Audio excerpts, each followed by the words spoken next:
Hi అండి అందరికీ welcome back to my YouTube channel. నేను మీ కోనసీమ అమ్మాయి.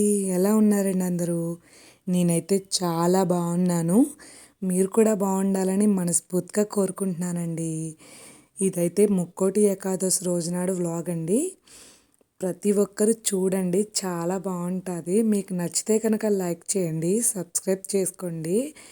నేను ఎప్పుడు ఏ ఫెస్టివల్ అయినా సరే ముందు రోజున అయితే పనులన్నీ చేసేసుకుంటాను.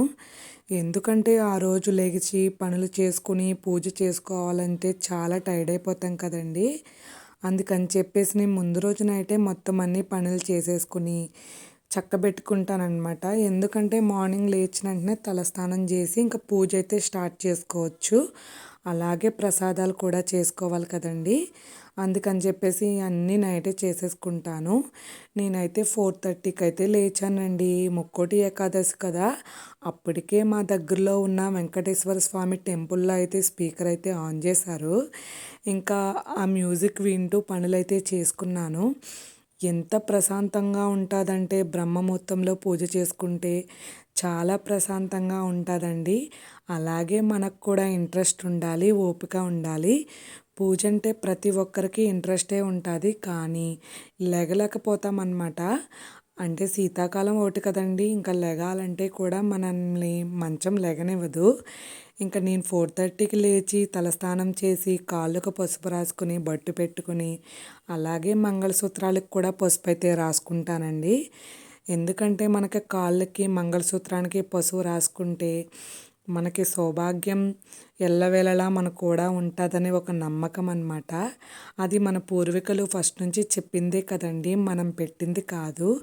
కాళ్ళకి పసుపు రాసుకుంటే ముత్తైదులా ఉన్నావు, ముఖానికి పసుపు రాసుకుంటే ముత్తైదులా ఉన్నావు అంటారు కదా. దానికోసమే కదా మనం పడే బాధలు, మనం చేసే పూజ అంతా ముత్తైదువ కోసమే కదండి. అందుకే కదా చేసుకునేది. ప్రతి ఒక్క ఆడవాళ్ళు పూజ చేసేది తన భర్త బాగుండాలనే కదా. నేను కూడా అంతేనండి. మనకి ఏమున్నా లేకపోయినా సౌభాగ్యం ఒకటి ఉంటే చాలండి, అదే మనకి కోట్లు అనమాట. నేనైతే ముక్కోటి ఏకాదశి రోజు కదండి, ఆ వెంకన్న బాబుకి పిండి దీపాలంటే చాలా ఇష్టమంట. అందుకని చెప్పేసి మా ఇంట్లో వరిపిండి ఉంది. చాలామంది తడి బియ్యంతో చేసుకుంటారు. అదైతే ముందు రోజు అయితే తడి బియ్యం అయితే ఎండలో పెట్టుకుని పౌడర్ చేసుకుంటే దీపాలు కూడా చాలా బాగా వస్తాయండి, పగలకుండా. అమ్మ అయితే నాకు ఎప్పుడు వరిపిండి ఇస్తుంది కదండి, ఆ వరిపిండితోటే నేను దీపాలు చేసుకుంటాను. ఎక్కువగా అయితే వరిపిండితోటే చేస్తాను. ఆ పిండి కూడా ఆడుకున్నాను ఒకసారి. అలా ఎప్పుడైనా ఒక్కొక్కసారి అయితే అలా చేసుకుంటాను. దాంతోటే మనం దీపాలు అయితే పెట్టుకోవాలి అని ఎక్కువగా అంటారు. వెంకటేశ్వర స్వామికి పిండి దీపం అంటే చాలా ఇష్టమంట అండి. నేనైతే పిండి దీపాల్లోని ఆవు పాలు, ఆవు నెయ్యి, బెల్లం వేసుకున్నాను. చాలామంది కూడా అంటుపండు కూడా వేసుకుని చేస్తారండి. ఎవరిష్టం వాళ్ళదనమాట. నేను దీపాలు అయితే చేసేసుకుని అక్కడ పెట్టేసుకున్నాను.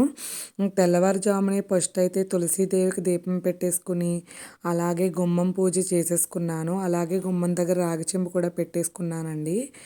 మనకి వెంకన్న బాబుకి ఇష్టమైనది ఏంటంటే తులసి దళం కదండి.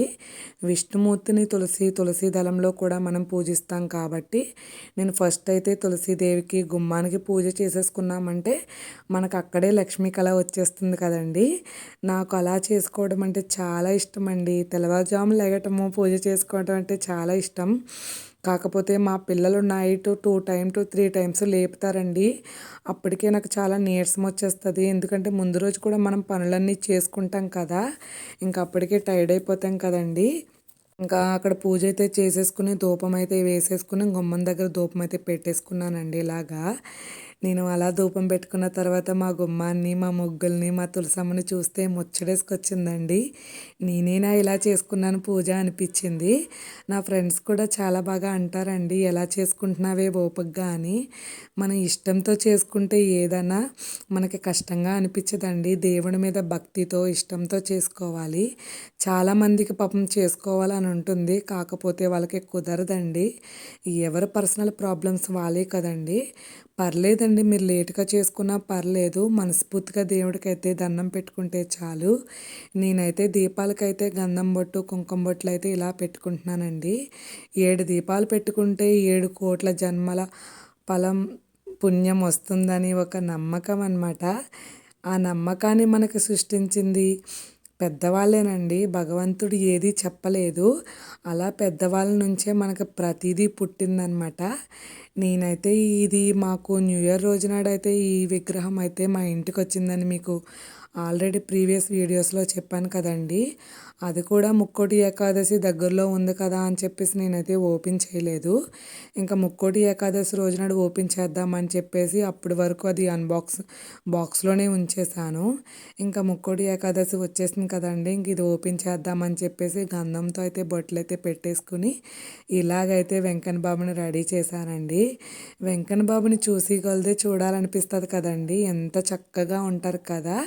అలాగే నైట్ అయితే నేను తులసి దళాలైతే మాలైతే కట్టుకున్నాను కదండీ! కిందే అయితే తులసమ్మ అయితే చాలా ఎక్కువగా దొరుకుతుందండి. ఆ తులసి దళాలైతే మాలైతే కట్టుకొనైతే చిన్న విగ్రహానికి అలాగే నా దగ్గరున్న పటం ఉంది కదండీ! ఆ పటానికి కూడా ఒక మాలైతే కట్టుకున్నాను. తులసి దళం వేసేటప్పటికే వెంకన్న బాబు ఎంత కళగా వచ్చేస్తారండి. వెంకన్న బాబుకి ఏం పెట్టినా పెట్టకపోయినా పర్లేదు గానీ ఒక తులసి దళం పెట్టేటప్పటికి కళ అయితే వచ్చేస్తది. ఆ తులసీదేవి ఎంత పుణ్యం చేసుకుందంటే ఆ వినాయకుడు ఇచ్చిన ఒక శాపంతోటి ఆ తులసీదేవి విష్ణుమూర్తికి దగ్గరగా అయిపోయిందనమాట. వినాయకుడు అన్నాడంటండి ఈ తులసీదేవిని శపిస్తే తులసీదేవి బాధపడిందంట. అప్పుడు వినాయకుడు నీకొక వరం ఇస్తున్నాను. నువ్వు విష్ణుమూర్తి దగ్గర ఎల్లవేళలా ఉంటావని ఒక వరం అయితే ఇచ్చారండి. అందుకని చెప్పేసి ఆ వరాన్ని తులసీదేవి ఒక బహుమతిగా తీసుకుని ఆ విష్ణుమూర్తికి ఎప్పుడూ దగ్గరలో ఉంటుంది. ఆ తులసి దళం పెట్టినంత సేపు వెంకన్న బాబుకి కళగా అనిపించదండి. ఆ తులసి దళం పెట్టిన వెంటనే వెంకన్న బాబు దగ్గర ఎంత కళ వస్తుందంటే అంత కళ అండి.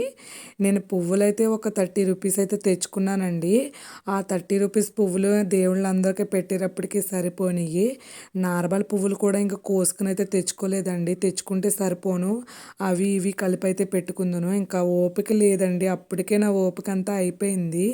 ఇంకా దీపాలన్నిట్లికి బొట్లు పెట్టేసుకుని అలాగే దీపాలు వెలిగించిన తర్వాత దీపమంత్రం చదువుకొని ప్రతి దీపానికి పసుపు, కుంకుమ, అక్షింతలు వేసుకుని దండమైతే పెట్టుకున్నానండి. వెంకటేశ్వర స్వామికి దీపాలు అలాగే హారతి అంటే చాలా ఇష్టం. ఆ హారతి కూడా పచ్చకర్పూరంతో ఇస్తే ఇంకా ఇష్టమండి. వెంకటేశ్వర స్వామికి నుదుటిన పెట్టేది పచ్చకర్పూరం బొట్టేనండి. మనం పచ్చకర్పూరం ఇంట్లో పెట్టుకున్నా కూడా మంచి స్మెల్ అయితే వస్తుందండి. నేనైతే కుంకుమలో వేసుకుని బొట్టు కూడా పెట్టుకుంటాను. తిరుపతిలో చాలామంది వ్యాపారస్తులు పచ్చకర్పూరంతో పెట్టిన బొట్టే పెట్టుకుంటారండి. పచ్చకర్పూరం అంటే అంత పవర్ అనమాట. కర్పూరం పెట్టింది పేరండి వెంకటేశ్వర స్వామి కోసమే అని. నేనైతే పూజ అంతా చేసేసుకుని దేవుడికైతే ప్రసాదం చేసుకున్నానండి. ఎర్రనొక ప్రసాదం. ఇంక దేవుడికి దండం పెట్టేసుకున్న తర్వాత మాకు దగ్గరలో ఉన్న వెంకటేశ్వర స్వామి టెంపుల్ స్వీకరింపించింది అన్నాను కదా! ఇదేనండి ఆ టెంపుల్. చాలా బాగుందండి. నేను ఎప్పుడూ రాలేదు ఇక్కడికి. మాకు దగ్గరే ఉంటుంది కానీ ఇంక నాకు కుదరలేదనమాట. ఆ వెంకటేశ్వర స్వామి ఈరోజు నన్ను ఇక్కడికైతే తీసుకొచ్చారు. ఎంత బాగుందంటే టెంపుల్ చాలా బాగుందండి. ఎంట్రీ ఫీజు అయితే ఒకళ్ళకి 20 రూపాయలు. ఎందుకంటే ఇది ఈరోజు ఫెస్టివల్ కోసం అమౌంట్ అయితే తీసుకున్నారండి. లేకపోతే తీసుకోరు. ఇక్కడైతే సుబ్రహ్మణ్యేశ్వర స్వామిని కూడా ప్రతిష్టాపన చేశారండి. అక్కడ కూడా చాలామంది దీపాలు అయితే పెట్టుకున్నారు. నేనైతే ఏ దీపం తెచ్చుకోలేదు. జస్ట్ కొబ్బరికాయ తెచ్చుకుని అంటుపళ్ళు తెచ్చుకుని కొబ్బరికాయ కొట్టేశానండి. ఇంకా దేవుడికైతే డబ్బులైతే వడ్డించేసి దేవుడికైతే దండం పెట్టుకున్నాను. భగవంతుడు అందరూ బాగుండాలి, అందులో నేను ఉండాలనే దండం పెట్టుకున్నాను. అలాగే అందరికీ కూడికి గుడ్డకి లోటు లేకుండా ఉంటే చాలండి. ఆరోగ్యంగా ఉండాలి. మనం ఆరోగ్యంగా ఉంటే చాలు.